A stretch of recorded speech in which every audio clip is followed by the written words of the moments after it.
माँ की भी कोई मजबूरी हो सकती है। कल रात से शुरू हुई बारिश रुकने का नाम ही नहीं ले रही थी। दोपहर होने को आई, अभी भी रुक रुक कर बारिश हो रही थी। ठंड अपने पूरे जोर पर थी और बारिश ने तो उसे और भी ज्यादा सर्द बना दिया था। वीना जी सुबह से बारिश बंद होने का इंतजार कर रही थी। आज उन्हें अपनी बेटी के बेटे कबीर के बर्थडे में जाना था। उसकी पसंद के गिफ्ट, चॉकलेट्स सब उन्होंने मंगवा कर रख लिए थे। अब बस मौसम के ठीक होने का इंतजार था। वीना जी को तसल्ली थी कि उनकी दोनों बेटियां रवीना और सबीना ज्यादा दूर नहीं रहती थी। इसीलिए हर तीज त्योहार, जन्मदिन या किसी के शादी ब्याह जैसे मौक़ों पर मिलना जुलना होता रहता था। आज भी सबीना उनके साथ ही जाने वाली थी। वह दोनों बेटियों के लिए बनाए हुए तिल के लड्डू, गुड़ पाक, गाजर का हलवा डब्बों में पैक कर रही थी कि बेटे नितिन ने आकर बताया, मम्मा शहर में जगह जगह बहुत ज़्यादा पानी भरा है। बड़ी मुश्किल से मैं ऑफिस से घर तक पहुंचा हूँ। दीदी का नया घर तो वैसे भी बहुत ज़्यादा दूर है, अक्सर जाम लगा रहता है। रात में वापस लौटना बहुत मुश्किल हो जाएगा और कल सुबह मेरी एक ज़रूरी मीटिंग भी है। आप दीदी को मना कर दो कि हम लोग नहीं आ पाएंगे। उनको सोच में पड़ा देख नितिन बोला, मम्मा दीदी कोई बच्ची थोड़ी है, समझ जाएंगी। मौसम कितना ख़राब है। अभी कुछ दिनों पहले ही तो आप बुखार से उठी हैं और फिर संडे को अपने नए शोरूम के उद्घाटन पर सब लोग आ रहे हैं ना, तब यह सब सामान आप उन दोनों को दे देना। जब उन्होंने रवीना को अपने ना आने के बारे में बताया तो जैसा कि उन्हें डर था, रवीना ने उनकी बात पूरी सुने बिना ही गुस्से से फ़ोन काट दिया। उन्हें बहुत बुरा लगा। बच्चे आजकल माँ बाप की मजबूरी भी नहीं समझते हैं। वह नितिन को चाय देकर अपने कमरे में आकर लेट गई। सामने की दीवार पर बच्चों की अपने पापा के संग हंसती हुई फोटो देखकर वह अतीत की यादों में खो गई। रवीना शुरू से ही अपने पापा की लाडली थी। अपनी हर बात मनवा कर ही मानती थी। उससे 2 साल छोटी सबीना शुरू से शांत और समझदार बच्ची थी। कभी जिद करती भी थी तो समझाने पर मान जाती थी। बेटे नितिन को जब भी मार्केट जाओ हर बार एक नया खिलौना चाहिए होता था और थोड़ी ही देर में उसके हर पुर्जे को खोलकर बैठ जाता था। अजीत के जाने के बाद उनकी भी दुनिया उजड़ गई थी, पर वह अपने बच्चों को टूटते हुए नहीं देखना चाहती थी। इसीलिए अपने दुख को सीने में दफन कर हिम्मत से काम लेते हुए उन्होंने धीरे धीरे बिजनेस को सीखना शुरू किया। बहुत मुश्किलें उठाई पर बच्चों की परवरिश में कोई कमी नहीं आने दी।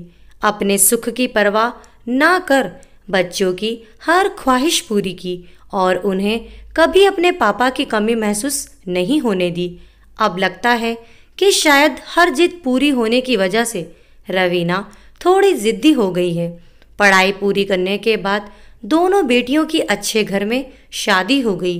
दोनों अपने परिवार में अपने बच्चों के साथ खुश है। बेटे नितिन ने पढ़ाई करने के बाद बिजनेस को संभालना शुरू कर दिया है, तो वह अब थोड़ा निश्चिंत हो गई है। अब बस एक अच्छी लड़की मिल जाए तो नितिन का भी घर बस जाए। उन्होंने एक बार फिर रवीना को फ़ोन लगाया तो उनके दामाद साहिल ने फ़ोन उठाया। आपको तो पता है मम्मा, आपकी बेटी कितनी ज़िद्दी है। अभी उसका मूड खराब है। बाद में आपकी बात करवा दूंगा। आप कबीर से बात कर लो। कबीर की प्यारी प्यारी बातों से उनका मन खुश हो गया। नितिन बहुत दिनों से एक नया शोरूम खोलना चाहता था। आखिर उसकी मेहनत रंग लाई। कल उसके नए शोरूम का उद्घाटन होने वाला है। एक छोटी सी पूजा भी रखवाई है। कुछ करीबी रिश्तेदार आ रहे हैं। सबीना शाम को अपने बच्चों के साथ आने वाली है। रवीना ने आने से मना कर दिया कि बच्चों के टेस्ट चल रहे हैं, वह नहीं आ पाएगी। नितिन उनके पास आकर बोला, मम्मा आप जीजू को फ़ोन करके बोलो ना, थोड़ी देर के लिए आ जाएं। संडे को तो बच्चों की छुट्टी होती है। नितिन को तो उन्होंने बातें बनाकर समझा दिया कि आजकल छोटे छोटे बच्चों पर भी पढ़ाई का बहुत ज़्यादा दबाव होता है। हो सकता है सोमवार को कोई ज़रूरी टेस्ट हो। पर वह जानती थी कि उनकी जिद्दी बेटी उस दिन बर्थडे में ना जाने का बदला ले रही है।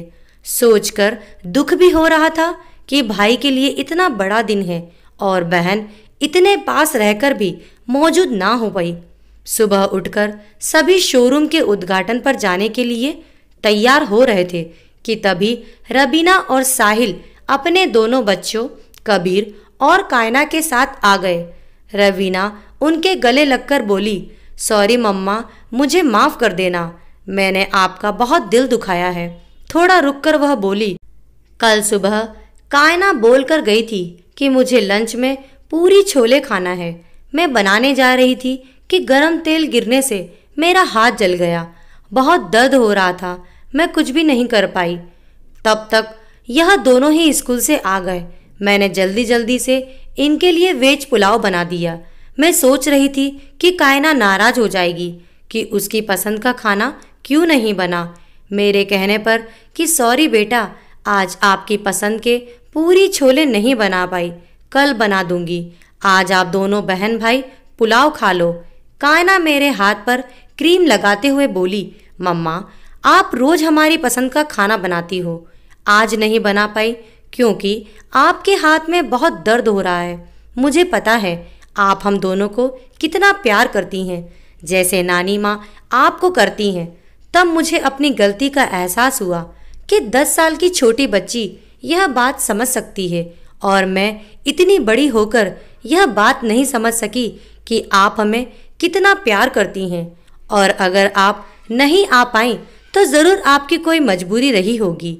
आपने हमारे लिए इतना कुछ किया कि हमें आपकी आदत सी पड़ गई है। हमने कभी यह नहीं सोचा कि आपकी अपनी भी जिंदगी है, जिसे अपने मुताबिक जीने का आपको भी हक है। अब बस करो, क्या मुझे रुलाकर ही मानोगी?